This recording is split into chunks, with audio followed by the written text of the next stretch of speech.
within their ranks, a drama plays out. Two hyena cubs, born in rival territories, struggle to survive as their clans wage war.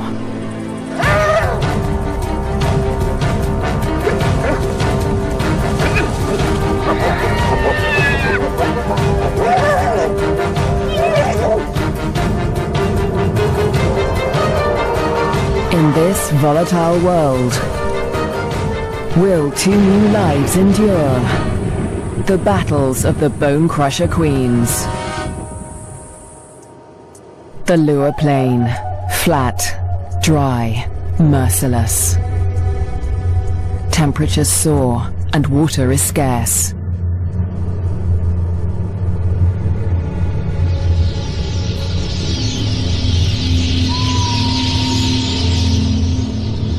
When the rains come, a wildebeest migration will flood into Lua Plain, but for now, only a few hardy adults stir the dust.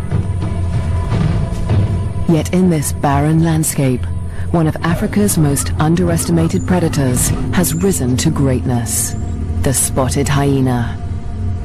Spotted hyenas are extraordinary survivors. Their powerful jaws crush through bone, and their cast-iron stomachs digest even rotting meat. Yet in many regions, these bone crushers hunt far more often than they scavenge. Female spotted hyenas are remarkable amongst mammals. They are larger, stronger, and fiercer than male hyenas, and they have the most male-like sexual organs of any female mammal. This bizarrely elongated organ was once thought to be a product of high testosterone levels in the womb, but today it continues to mystify scientists. The female hyenas govern the clans, led by all-powerful matriarchs. Neighboring clans are sworn enemies, and territorial trespassers are often viciously attacked. This story begins in Zambia, in the Lua Plain National Park,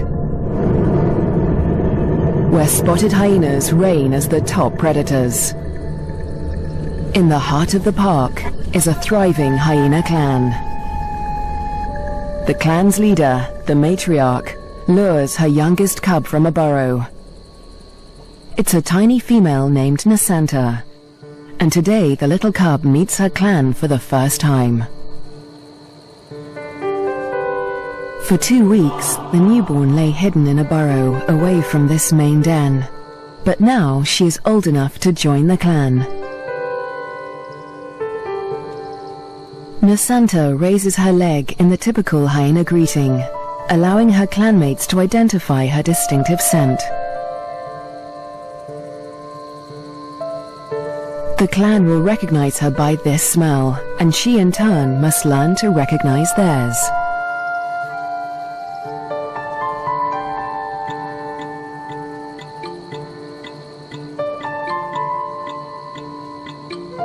It's an important learning curve, since each hyena has its own rank, and Nasanta needs to know who's who as she finds her place in the clan.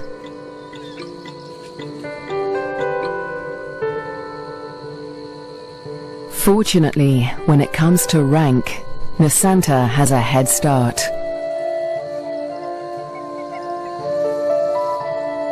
She and her twin sister get more than just milk from their mother. As cubs, they also inherit her superior status.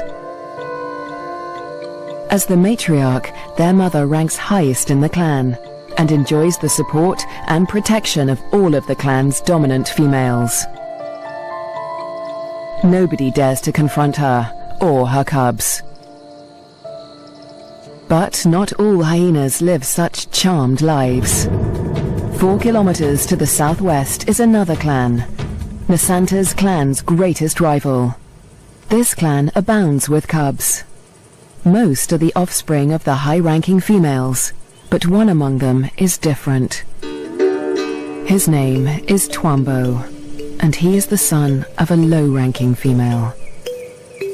Like Nasanta, Twambo inherits his mother's rank, but this time, it's not a blessing. Low-ranking hyenas are often bullied by the clan, and with his mother's rank, Twambo will be a target. His mother will care for him, but she won't dare to defend him from the more dominant females, or their cubs. Behind her lies Twambo's father. He's the alpha male, the top-ranking male in the clan. But all spotted hyena males are subordinate to the females. He ranks even lower than Twambo's mother. Twambo will get little support from his low-ranking parents. He'll have to face his clanmates alone.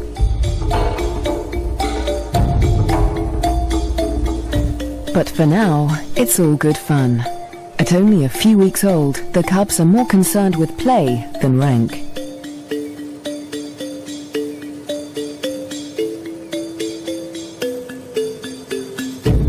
For Twambo, the worst is yet to come. Twambo and Nasanta's home on the Lua Plain has a catastrophic history. For more than 100 years, the Lozi people have lived in the Lua Plain National Park amongst the wildlife, conserving and protecting it by order of the Lozi King.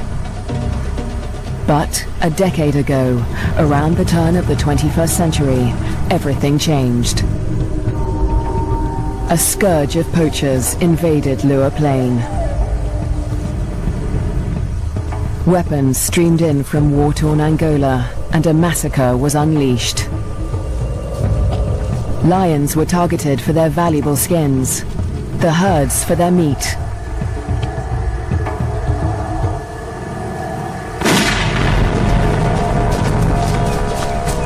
Death swept across the plains. Thousands were slaughtered. Lua's wildlife populations were devastated. By 2003, the hyena's gravest enemies, lions, were all but obliterated. Only one known lioness survived, probably the last of her species in the region. But the poachers spared the spotted hyena. With its blotchy coat, it made a poor trophy, and its meat was worthless as food. With the threat of lions eliminated, the spotted hyena came to dominate the Lua Plain. But life in Lua today still has its challenges. The last weeks of the dry season are excruciatingly hot. The landscape distorts behind a haze of heat. But today, Twambo's mother senses a change.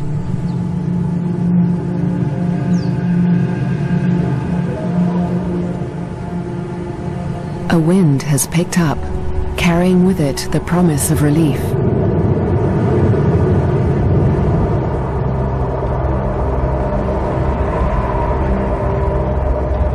A storm approaches.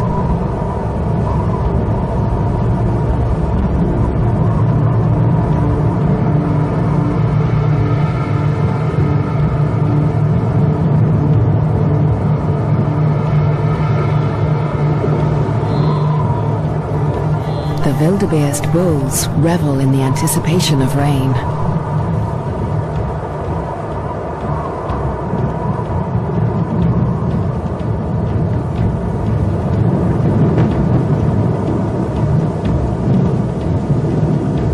But this storm harbors a deadly threat. Fire. Flames tear through the dry grassland at terrifying speed, heading straight for Twambo and Nasanta's dens. The cubs are too small to outrun the blaze. If the fire reaches the den, they could suffocate in the heat and smoke.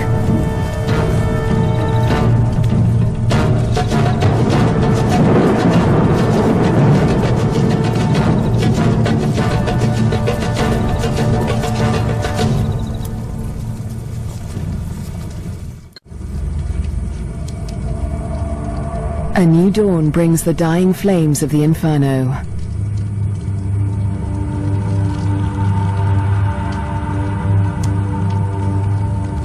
The blaze scorched the land around Nasanta's den before the wind turned it away. The cubs are safe, but they look out on a desolate landscape.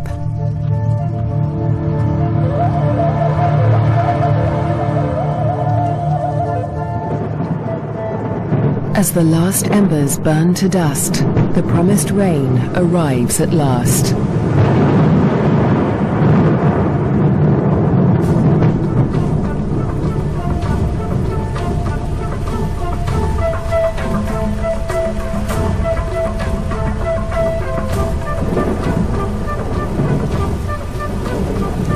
The cool downpour provides long-awaited relief from the heat and brings about a spectacular phenomenon on the plain.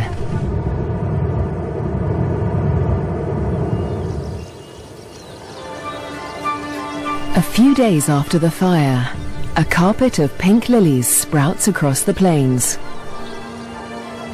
Triggered by chemicals in the smoke from the fire, the beautiful bloom lasts only a few weeks.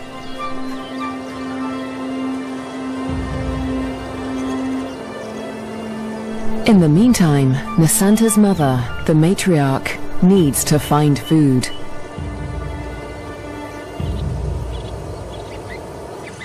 The matriarch heads north, where the first herds of the migration begin to gather, leaving young Nisanta untended at the den. Spotted hyena milk is so rich that Nisanta can survive without suckling for days at a time, so the matriarch can afford to venture far from the den in search of food. At last, she spots a telltale sign of a potential meal. Vultures.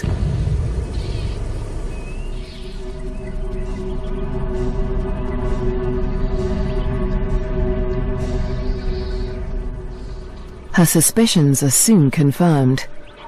A wildebeest bull lies injured in the grass. The matriarch is the first hyena on the scene, but she is not the only predator. This bull is the victim of the last lioness in Lua Plain. The matriarch tries to move in on the bull, but she's unnerved by the lioness. A conflict with a big cat could be fatal. The hyena keeps her distance as the bull quietly dies, not willing to provoke a conflict while the lioness remains nearby.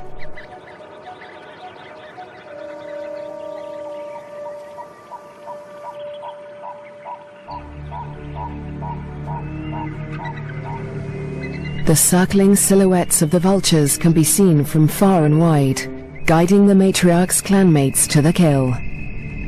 In the darkness, the hyenas feast at last.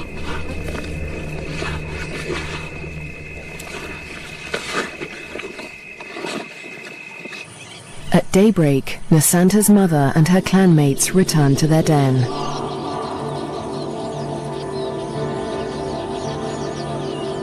The matriarch rouses the cubs. Nisanta is larger now, and lighter fur marks her face and neck. The adults have returned with meat, a rare luxury for hyena cubs.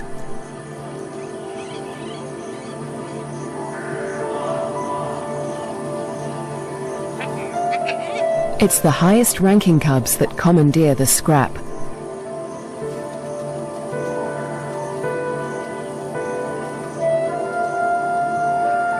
Nisanta is lost to the feast, but she fights for her share. The other top-ranking cubs are stiff competition, and they won't let lower-ranking cubs anywhere near this scrap. As an adult, Nisanta will have to contend with highly competitive clanmates at kills. She must learn to eat fast or lose out, since a clan can reduce a carcass to scraps in less than 20 minutes. She will still suckle her mother's rich milk for about a year, but this new taste for meat is the beginning of Nisanta's transformation into a deadly and efficient predator. The Lua Plain is undergoing an extraordinary metamorphosis. In the coming days, the rains fall in an almost continuous deluge, the beginning of an annual flood that will cover much of the plains in water. Dusty depressions become waterlogged marshes, and life floods into the plains.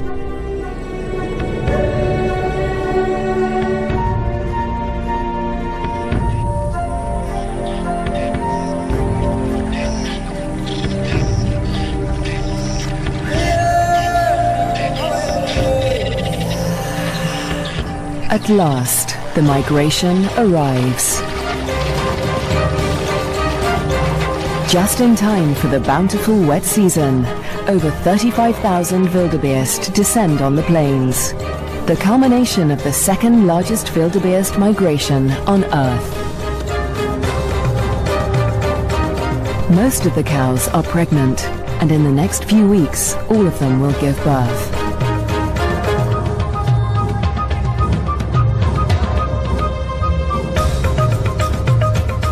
The calves make easy prey, but the sheer number of them ensures that many will survive to adulthood. For the hyenas, the time of plenty has begun.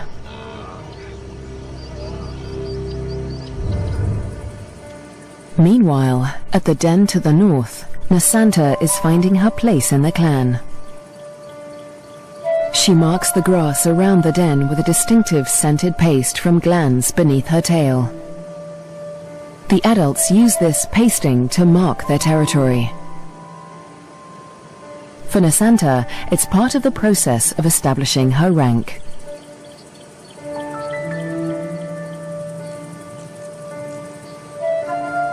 She is quickly learning to exert the status she inherited from her mother. This male flattens his ears behind his head as she approaches him, showing his submission to her. Nasanta lifts her leg in the typical hyena greeting, allowing him to recognize her distinctive scent. Most of the adult males here are immigrants from other clans who joined Nasanta's clan to find a mate. They forfeited the rank they inherited from their mothers when they left their own clans, falling instantly to the bottom of the hyena hierarchy.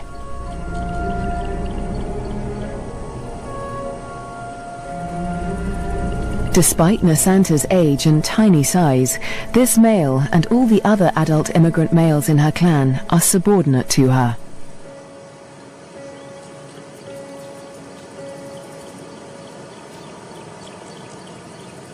The tiny cub holds such sway because her mother backs her up. The matriarch often comes to Nasanta's defense, attacking low-ranking hyenas to reinforce her tiny cub status. The male is now in a precarious position. He must show absolute submission if he is to avoid an attack. Nasanta follows her mother's example, sniffing the male's genitalia. He bows and bobs his head to show his subservience.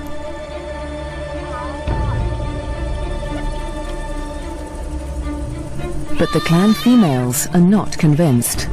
They join the interrogation. Fearlessly, Nasanta stays in the thick of the fray.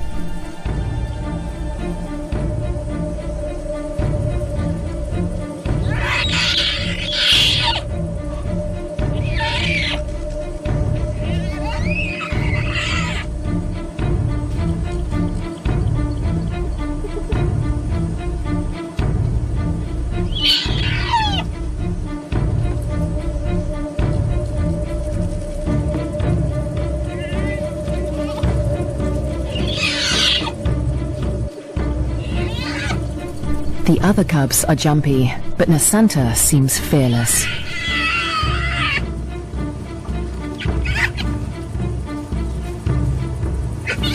With the protection of the matriarch and the clan females, no hyena would dare to hurt Nasanta. 4 kilometers to the southwest, Twambo is not faring quite as well. He's also growing up fast, with the first spots showing through his black coat. But unlike most of the other cubs, Twambo is a loner. As the cubs get older, they become more aware of each other's ranks. The higher-ranking cubs have built bonds with each other, forming relationships they will carry into adulthood. But Twambo has few allies in the clan. When the other cubs do take an interest in him, it's usually to beat him up.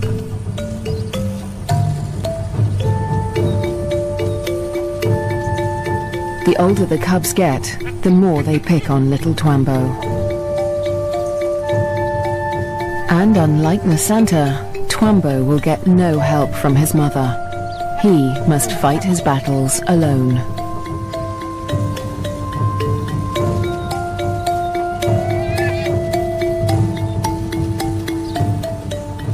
In the meantime, Twambo's mother has other things in mind. It's time to leave the cubs to hunt. There are many mouths to feed. The clan needs a big kill. Tonight, the hyenas will hunt as a pack.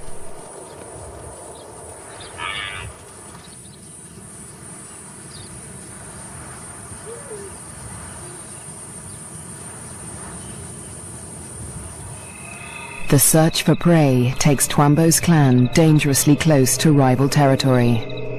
They are right on the border of Nasanta's clan's hunting ground. Clans are viciously territorial. If they're discovered, a conflict could break out, but it's a risk they are willing to take. They isolate a small herd of wildebeest, seeking out the most vulnerable targets.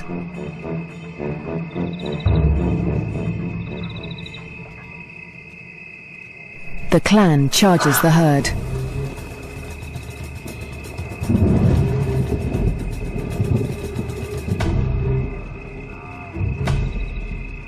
A cow bolts in panic.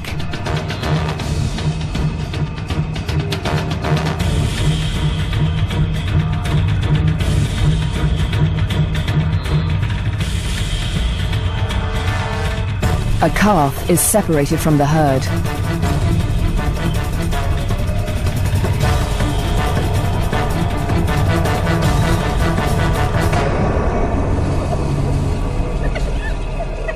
Both mother and calf fall to the deadly pack. But despite their success, the clan's proximity to rival territory makes them nervous. A violent clash with Nasanta's clan could end in serious injuries. This show was created for you and your family to watch together. Welcome to Nat Geo Wild. They eat feverishly, dismembering the carcasses in minutes. The powerful jaws crush down with almost half a ton of force, tearing through bone and flesh with ease. Despite the feeding frenzy, the hyenas are anxious to avoid being discovered by their rivals. They try to drag the kills back into their own territory before they are spotted.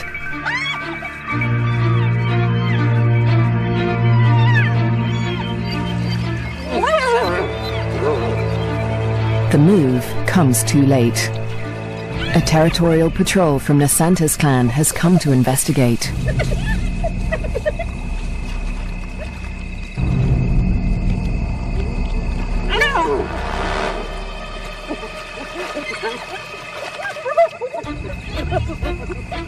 The scouts approach with caution as the intruding clan braces for a fight.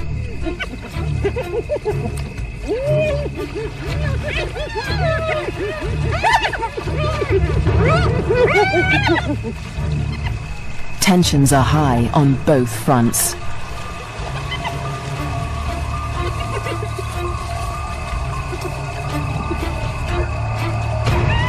A few scouts try to approach the kill, but the intruders chase them off. The scouts are grossly outnumbered. They won't win this fight alone, so they retreat. But this battle isn't over yet. The scouts will return with reinforcements.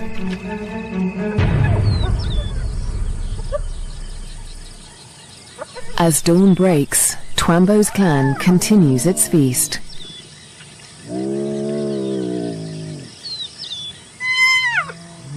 Lulled into false security, they hold their position, still precariously close to enemy territory.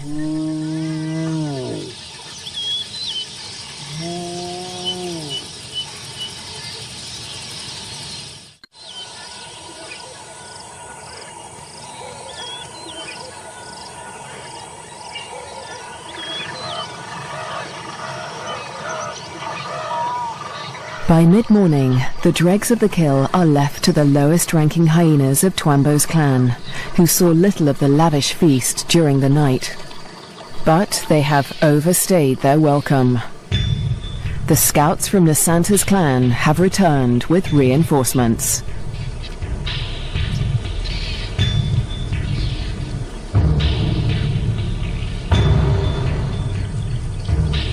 This territorial infringement will not be taken lightly.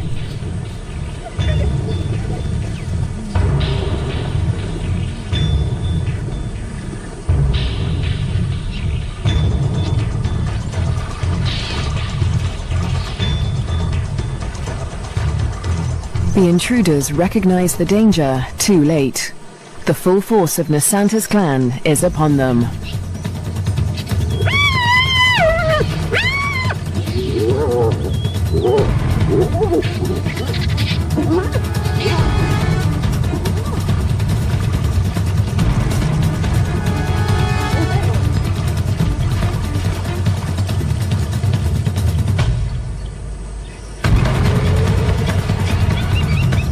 Twambo's father, the intruding clan's alpha male, is in trouble.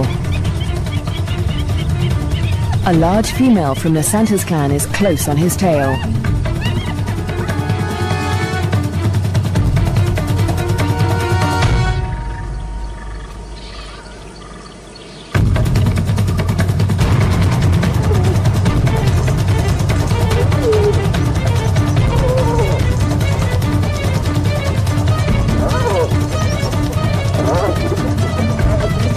He is cornered.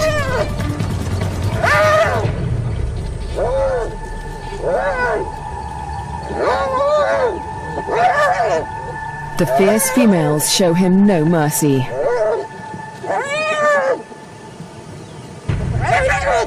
They target his spine and ears.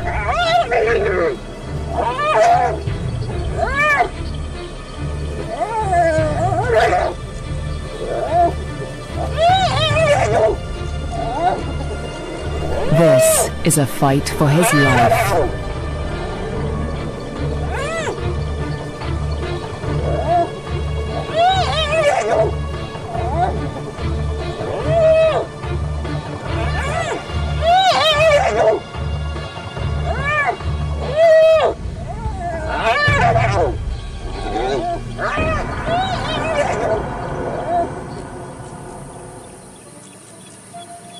As dusk falls, the battered members of Twambo's clan return to the den. Many are wounded, but only one is missing. Twambo's father.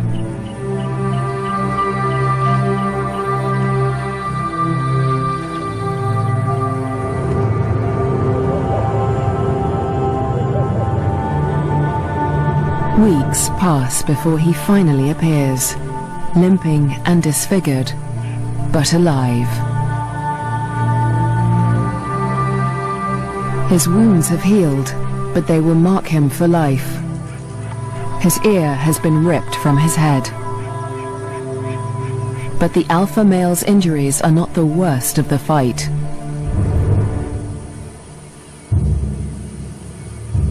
At Nasanta's den to the north, a male hyena's wounds reflect the true horror of the conflict.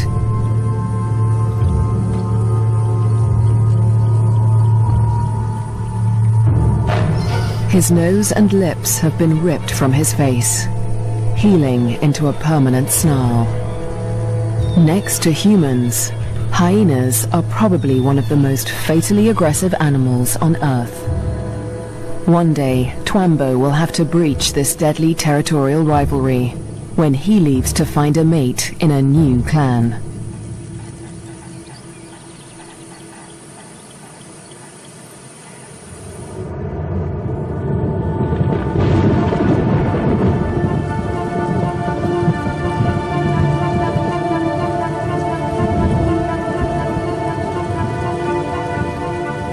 In the weeks following the clan war, the rains continue to fall in a ceaseless torrent.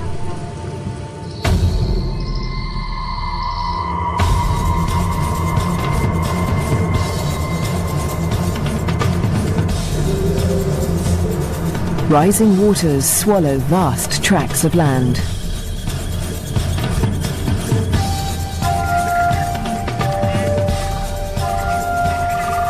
There is little dry ground, a blessing for the birds, but a curse for the herds that must wade through shoulder-high water.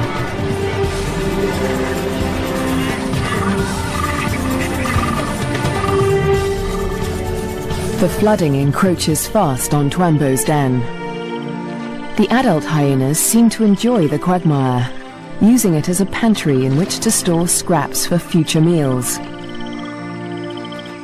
But the cubs cannot swim as well as their parents. If the waters reach the den, they could drown.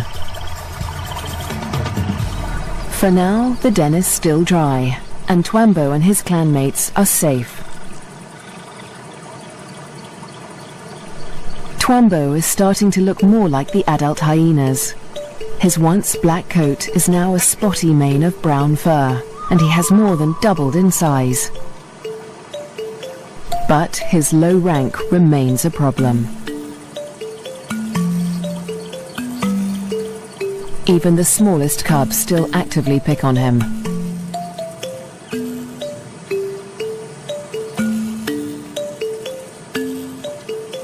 Fortunately, he's also becoming more independent and can escape his belligerent clanmates as he explores ever further from the den.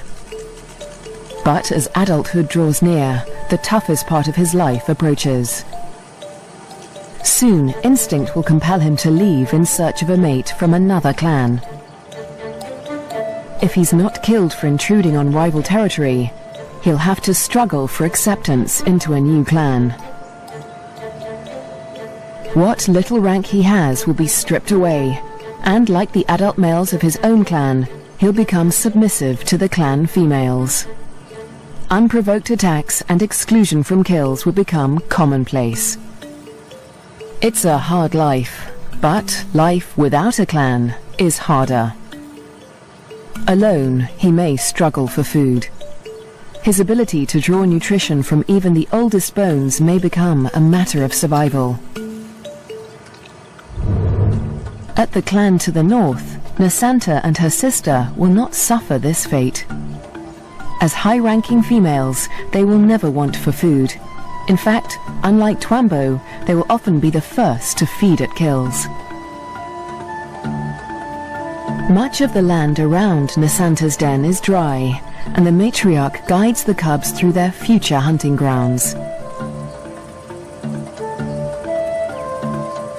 Soon, they will even be allowed to join their mother on a hunt.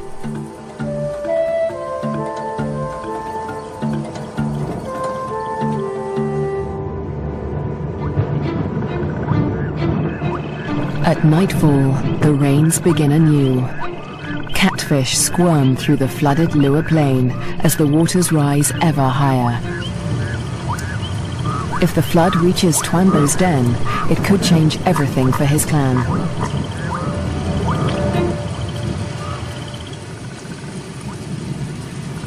The downpour continues into the morning. A female from Twambo's clan returns to the den, but her clanmates are gone.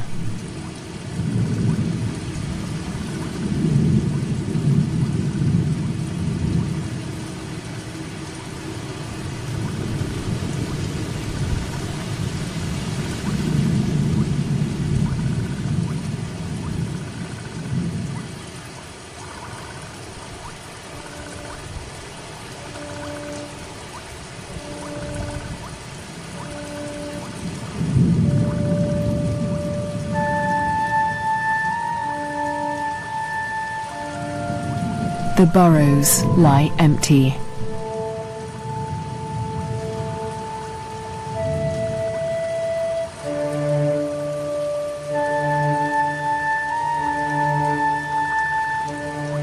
The waters have crept within meters of the den.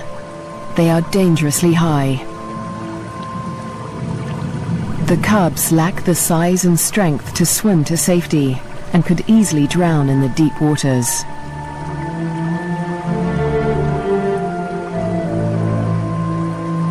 Cut off from dry land, the den could become a death trap.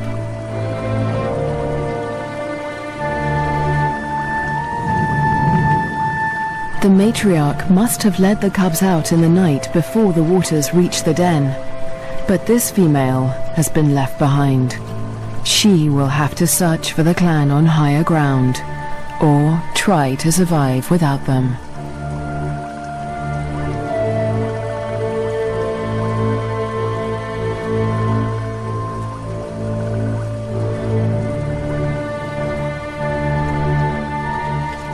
Was Twambo with the other cubs when they left? Or has he too been abandoned in the flood, left to search the territory for remnants of his clan?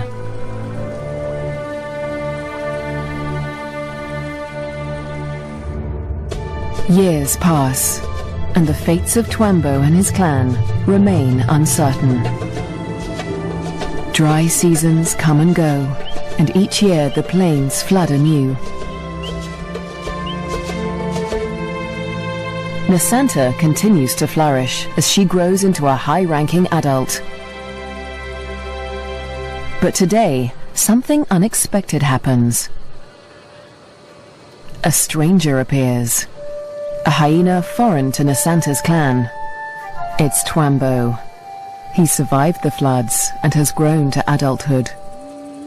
He's on his own now, searching for a mate and a new clan. He's been drawn here by the scent of a female in season. That female is Nasanta, and Twambo gets her attention. He's an intruder in her territory, but she doesn't attack him. She'd rather claim him as a mate. New genes in the clan are a valuable asset, and nomadic males are often favored as mates over resident males. With Nasanta's approval, Twambo's intrusion is allowed by the clan, for now. But there is one hyena that disapproves of the match. He is a high-ranking male from Nasanta's clan, and his hopes for mating with Nasanta have been dashed for now by Twambo's unexpected appearance. The pair retreat to avoid a conflict, but the scorned male follows them, intent on challenging Twambo for mating rights. A long-distance chase begins.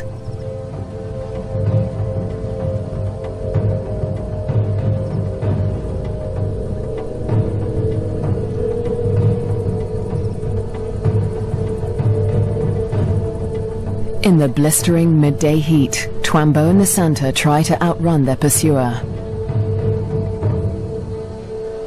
But the male hyena won't give up. After a marathon chase, Twambo and Nasanta mate at last. But in seconds, the competing male catches up. He's still desperate to mate, but he will have to get past Twambo first. Mating is no simple task for spotted hyenas. Because of Nasanta's male-like genitalia, it takes much maneuvering for Twambo to cover her successfully. Without her consent, no male can force her to mate. But that doesn't stop the scorned male from trying. He attempts to mount Nasanta from behind Twambo.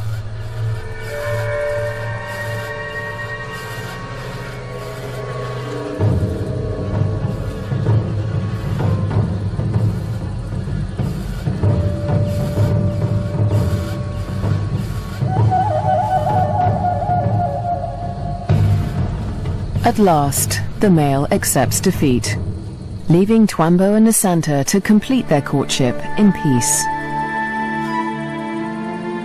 But when the mating ends, so too does the clan's tolerance for Twambo. He must still gain acceptance into Nasanta's clan.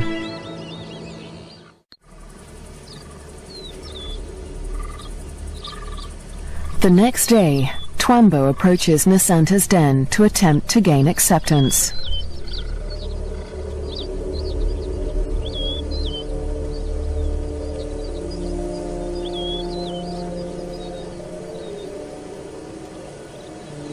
The dominant females immediately investigate the stranger. Twambo flattens his ears and bows his head to show his submission. But it's not enough for them.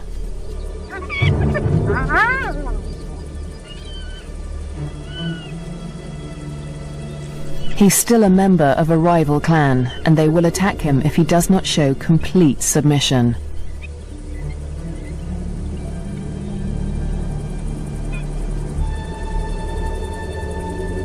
In order to gain acceptance into the clan, Twambo must also win the favor of the matriarch, Nasanta's mother. She is nursing a new litter of cubs, and she'll protect them at all costs, especially from strangers like Twambo.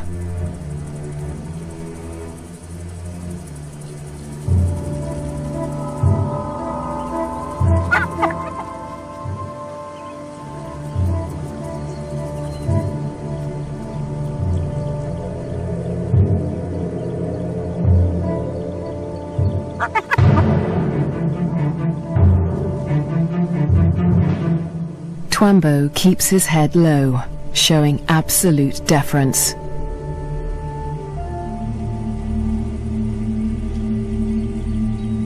The tactic works. The matriarch relents.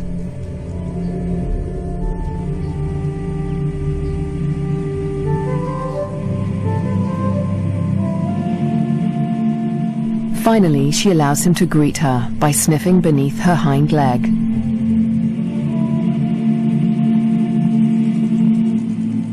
He does the same to her cubs, who will rank above him in this clan.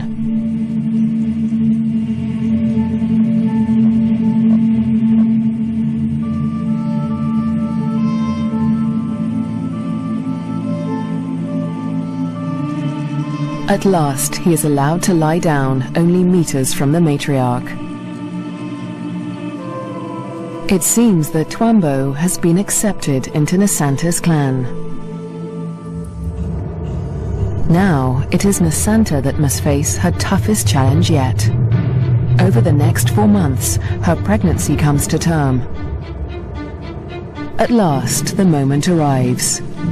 She sits at the entrance to a solitary burrow, where only days before, she survived an excruciating birth.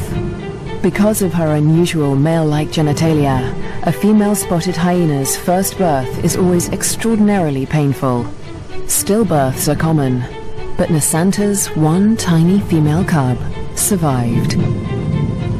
Like her parents, Twambo and Nasanta, this cub will have to endure life on the Lua Plain.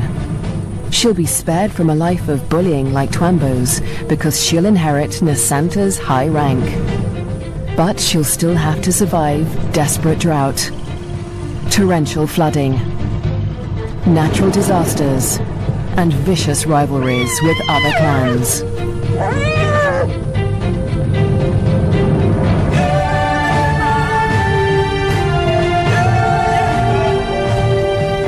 She'll have to learn what it takes to become a bone crusher queen.